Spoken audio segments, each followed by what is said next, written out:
What would you do if dangerous men came to your house and threatened to take your children away? What if your late husband's secret debt left you trapped with no escape? This is the shocking story of Hannah, a poor widow, who was forced into a marriage with a dying man, only to discover a dark secret that could change everything. Hannah stood in her small house, clutching her two young sons close to her. Two strange men sat calmly in her living room. One of them looked at her and said, "Hannah, you understand you have two children, right?" She moved her sons behind her protectively. She was scared but trying not to show it. "What do you want?" she asked. "I don't have that kind of money. I can't have it. Look how we live. Maybe when I get my pension, I can pay a little every month." One man laughed loudly. "Then you'll be paying us forever. The interest will keep growing, so what will you do?" Hannah's hands shook as she held them to her chest. "But I don't have it. I can't." She had only learned about her husband Garrett's huge debt on the day of his funeral. After the neighbors left, these two men showed up. She didn't recognize them, but thought they had come to mourn. "Come in, please, let's remember Garrett," she had said politely. But they weren't there to grieve. One of them said, "We'll remember him later. Your Garrett owed us a lot of money. You knew he went to the city to gamble, right?" she whispered. "No, I didn't." The men explained that Garrett had no money to pay them back and probably killed himself by driving his bike off a cliff. Hannah was frozen in shock. They handed her a copy of an IOU. "You get 1 week. No interest. Then we'll be back," they warned. Hannah fell to the floor when they left. She had always thought Garrett was meeting another woman, not gambling. But this was worse. Now she had 2 boys to raise and a dangerous debt to repay. She looked at the IOU. It was his handwriting. She read the amount and turned pale. Even if she sold everything, it wouldn't be enough. She stayed inside for 2 days, crying and thinking. On the 3rd day, she went to the city to ask for a loan, but everyone refused. Who would lend to a poor widow with 2 children and no job? Hannah waited for the men to return, terrified. They had told her not to speak about the debt or she would be dead. She couldn't even ask for help. Now the men were back, sitting in her house again. The boys hid behind her. The taller one said, "Hannah, if you don't find the money, you'll lose one son first, then the other." That was too much. Hannah stood up, grabbed a heavy metal poker, and screamed, "Get out!"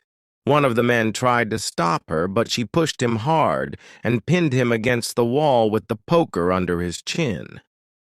"Easy, stupid woman. Don't make things worse," he said, trying to get free. Slowly, he moved away. They walked to the door. At the last second, the man she had pinned turned and said, "We'll be back. Watch your kids, you never know." Hannah picked up an axe near the stove and threw it at him. It hit the door where his head had just been.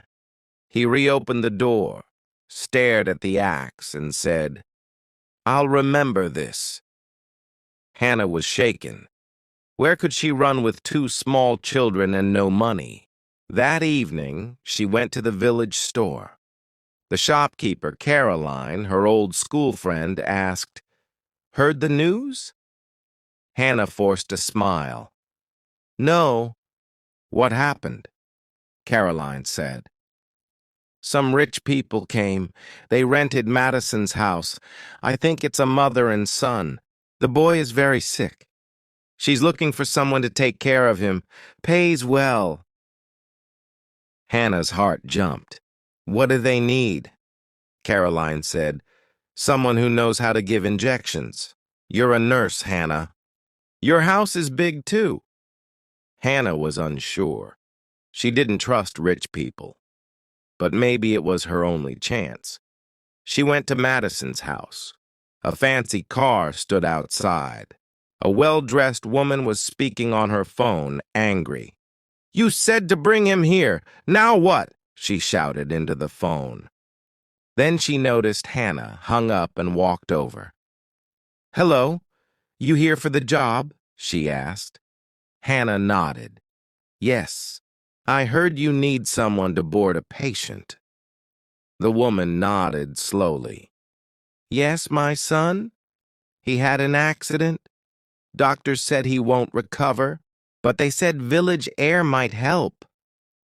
Hannah was shocked at how coldly the woman spoke about her own son. "How much would you pay?" she asked. The woman narrowed her eyes. "You're in financial trouble?" Hannah looked down.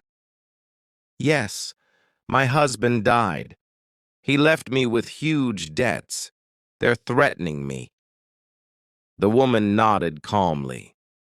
"Of course. So many stories like that nowadays. What's the amount?" Hannah told her. The woman paused, then said, "Marry my son. I'll pay double the debt." Hannah gasped. "What? Marry him?" The woman asked her to sit on the bench. "My name is Angela," she said. "Listen, my husband is away for a year. Vincent, my stepson, is from his first marriage. Since the accident, he's like a vegetable. When my husband comes back, he'll ask what I did. If Vincent is married, I won't have to answer. Just keep him alive. Feed him. Change his clothes. Give him 2 injections every day. When he dies, you'll get more money." Hannah stood up. "How can you talk like that about a living person?" Angela smiled coldly. "Feelings are for people with money. Think it over. Come tomorrow." Hannah couldn't sleep that night, but she had no choice. The next morning, she returned. Angela was waiting and smiled. "Good girl. We'll move him in this afternoon. Marriage by evening." Hannah was surprised. "So fast?" Angela said. "Money speeds up everything." That afternoon, men arrived and prepared a room for Vincent. They brought in a hospital bed, medical boxes, and supplies. Then they carried in Vincent. He was young, around 20, very pale, eyes half open but unfocused. Angela gave Hannah the medicine. 2 injections every day, don't miss them." Hannah asked, "What's in them?" Angela said, "I don't know. Doctor ordered them." She gave Hannah a number to call and handed her cash. A woman also gave Hannah a marriage certificate. Then they left in their cars. That night, Hannah paid the gangsters. The one she had attacked took the money, looked at her and said, "All right, Hannah. We won't come back. We feel sorry for your kids. Just don't marry men like that again." Hannah was finally free from the danger, but now she had a stranger in her home. That night she forgot to give Vincent his injection, and the next morning, too. She entered his room with food and nearly dropped the plate. Vincent's eyes were wide open. "Who are you?" he asked.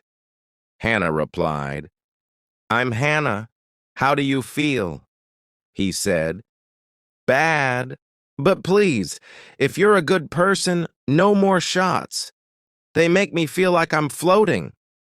Hannah was shocked. "But the doctor said—" Vincent laughed weakly. "That doctor is my stepmom's lover." Hannah checked the vials. They had no labels. She realized Angela had been poisoning him slowly. From then on, she gave no injections. She opened his room so the boys could visit. Soon, Vincent started smiling and laughing with them.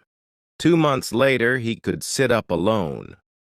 When Hannah told him they were married, he laughed loudly. My dad always said I'd never get married. Now I have a wife and 2 boys. One morning, someone knocked loudly on the gate. Hannah looked out and saw a man yelling near the SUV. She ran to the door. Where is he? What did you do? He screamed. He rushed in, saw the boys, and stopped. Then he saw Vincent's room and ran in. Vincent, son! Vincent opened his eyes and said, Dad, finally. Your wife almost killed me, but my wife saved me. The man froze. His face changed from anger to shock. He sat down near Vincent. Hannah stood nearby, nervous. The man looked at all of them and said, Now tell me everything. 2 weeks later, the father returned. Angela and the doctor had run away. Police were looking for them. Vincent's father entered the hospital where Vincent was now recovering. Hannah sat beside him, quiet. Why so sad? The father asked. Vincent replied, Dad, I'm not leaving without Hannah and the boys. Hannah began to cry. Please, tell him he needs surgery. Vincent shook his head. No, she matters more. The father looked at both of them and smiled. You think I didn't notice? Pack everything. We're going home. The boys already have a room. Don't worry, everything will be fine. For everyone. Hannah couldn't believe it. After all the pain, she finally had peace. Vincent smiled at her. She smiled back. For the first time, they both felt truly safe.